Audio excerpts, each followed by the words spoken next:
Good evening and welcome to Crossroads. For the first time since 1973, Israel has officially declared war. Now, this is in response to terrorist raids where Hamas killed hundreds of civilians, with death tolls still rising. Videos circulated of terrorist fighters parading dead women on the backs of their trucks while making Islamist chants, as well as videos of people dancing in an open-air rave while Hamas terrorists flew in and on buggies connected to parachutes. Many ran screaming through the desert as they were fired on. Hamas fighters then went house to house, where they indiscriminately killed men, women, and children. Israel then mounted a full military retaliation. Israeli Prime Minister Netanyahu told civilians in Gaza to flee to other countries. Alleged Hamas strongholds were bombed. Videos circulated of cities really burning. Israeli Prime Minister Netanyahu stated in a video posted to X that the first objective is to clear out hostile forces. Next is going to be an operation to, quote, exact an immense price from the enemy, including in the Gaza Strip. And third will be an operation to, quote, reinforce other fronts so that nobody should mistakenly join this war. Now, that third objective is likely in response to talk elsewhere that terrorist groups may try to actually join this. The Taliban, for example, had signaled its intent to attack. Hamas sent out warnings to other Islamist regimes, calling them to break ties with Israel. Saudi Arabia, Iran, Qatar have joined to blame Israel for the Hamas attacks. Now, the United Arab Emirates, meanwhile, has so far stood by Israel, and they're condemning Hamas, suggesting that it's committed to the Abraham Accord, and it's really still in place. But Shiites elsewhere came out in large rallies in Yemen and Bahrain in support of Palestine, suggesting that factional disputes could still be divided, regardless really of where the national leaders stand on this. Now, as for the Biden administration, it is stuck between a rock and a hard place. Many Democrats, including most of the establishment media, they are pro-Palestine, or at least they were until now. We'll see how that goes. Yet they're now facing the cognitive dissonance of whether they back the attack tied to Iran and likely to Russia by proxy. It doesn't bode well for the Ukraine war narrative. Iran is also very closely tied with North Korea as well. It was unveiled, for example, in 2017 that North Korea had similar invasion plans against South Korea using paragliders, similar to what we just witnessed in Israel. Now, the opposition bloc around Russia is likewise the opposition bloc tied in with Palestine, which had been a proxy force through Yasser Arafat, aligned with the old Soviet Union. That was the so-called Red-Green Alliance of Soviet-backed terrorism. This has continued under Iran, yet tied to the new global alliance alongside Russia, China, and North Korea. And it's going to be difficult for the pro-Ukraine lobby to oppose Russia on one side, yet still support the proxy forces of Iranian and Russian terror. Now, on the other side, many Republicans are pro-Israel, yet many others are wary of the whole conflict, with concerns that may drag the United States into a third world war. President Donald Trump warned about such an agenda previously. He claimed that former chairman of the Joint Chiefs of Staff, Mark Milley, wanted him to attack Iran. Milley, of course, denies this claim, but the alleged document proving otherwise, well, that's now the central piece in the classified documents case against Trump. The case where he's accused of, taking classified documents home. Trump's being accused of showing that document where Milley wanted war with Iran to reporters. But Trump had also suggested it was Milley's idea to abandon U.S. military equipment to the Taliban. And Milley was also accused of communicating with China behind the president's back. Now, believe whichever side you want, but many Trump supporters, for them, this is taken as evidence that war with Iran was on the table, and possibly the interest of the CCP as well to drag America into 5 conflicts, as they've been saying is the goal. Then there's the conflicting narratives of, if we support Ukraine, then does the Biden administration hold the same standard for Israel? Will Iran be treated differently in a proxy war than Russia is treated in a direct war? Then there's the other problem of financing. President Joe Biden is being blamed for bankrolling these attacks on Israel. Now, this ties to his administration recently freeing up $6 billion to fund, in funds to Iran. Although the full numbers are actually higher than this. Senator Ted Cruz criticized Biden for giving over $40 billion to Iran in cash and in oil sanctions relief. And Wall Street Journal has since revealed Iran did in fact help plan the recent terror attacks in Israel.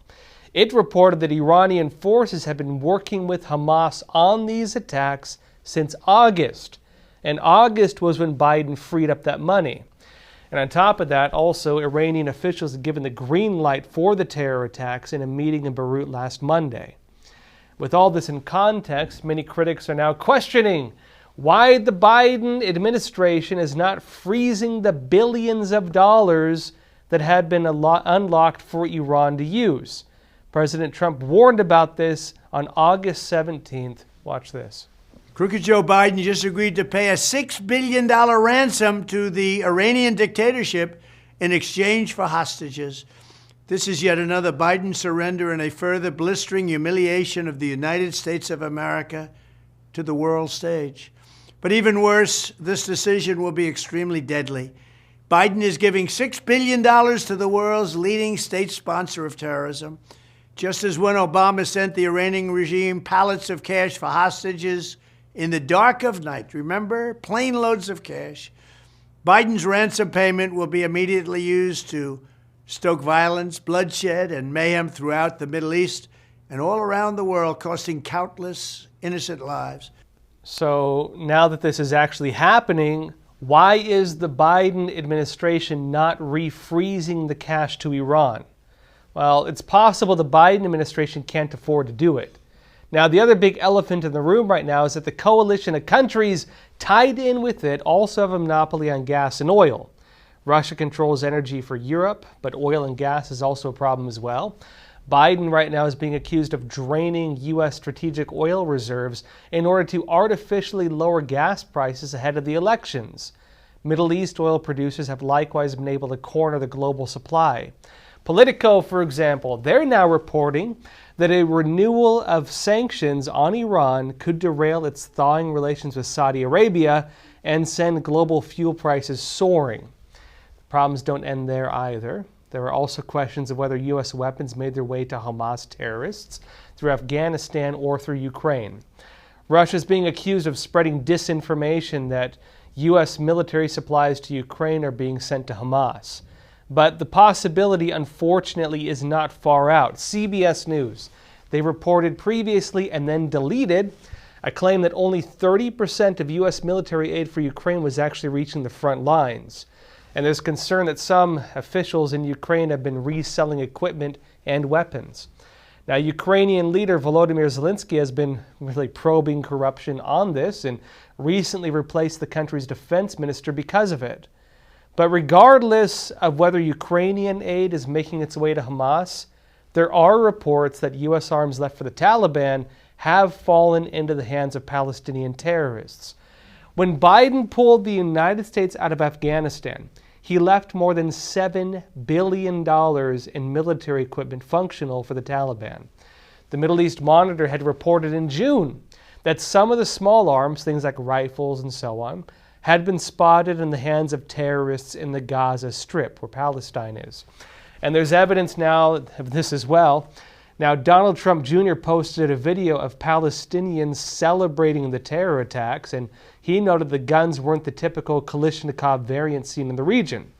Instead, he noted they look a whole lot like American M4s and other guns that were abandoned for the Taliban. Now, regardless of how things move forward, as things currently stand, the United States is supporting Israel in this conflict, including how it could go forward. Netanyahu issued a statement today telling Israel to prepare for a drawn-out war.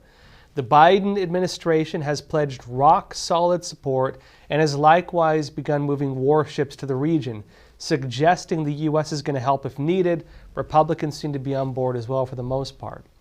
But of course, all of this is still developing. This very realistically could turn into a war that the U.S. could very possibly get pulled into. But we'll be covering it here as the situation develops. Now, in other news, the current conflict should be understood in context of Russia and what's called the Red-Green Alliance. I'll be explaining what this is after the break. Well, everyone, that's it for YouTube. For the rest of the episode, come join us on Epoch TV. We have some important stuff to go into. We'll be talking about the history of the Red-Green Alliance and how this really kind of axis of evil, Russia, China, Iran, North Korea, still controls a lot of the movement to global terrorism. We'll be explaining the context of what you're watching and what's really behind a lot of it and what their goals are. Also, we'll be talking about the new movement on what they call personhood and how there are United Nations organization trying to grant human rights status like a person to the ocean, to the earth, to trees, to animals, and how they're planning to use this to regulate access to these resources. Some important stuff to go into, folks. Again, it's on Epoch TV, EpochTV.com, and I will see you there. People from 160 countries illegally cross the U.S.-Mexico border and give themselves up to Border Patrol. But what about the ones who evade Border Patrol? These are known as the gotaways. You can safely assume that anybody that went through the extra effort to avoid U.S. Border Patrol was not an asylum seeker by default. It may not be today, it may not be tomorrow, but somewhere down the road, if somebody rapes and kills somebody, and we find out that they came through here on my watch, that's unacceptable. These men had surrounded my house. They were banging on my back door. They were banging on my front door. You can't understand it unless you're out here seeing it every day. 21 dead bodies on the property. Code 3 response. Is it wrong to ask people to come to your front door of your home? Then why would it be wrong to ask people to come to the front door of our nation? Their primary goal is to circumvent the checkpoints, go undetected. People that do not want to surrender, those are going to be the potential terrorists, the criminals, the real threat to the U.S. We were hoping the federal government would step in and do something, but they didn't. We have no clue who they are or where they're going. That's the scary part.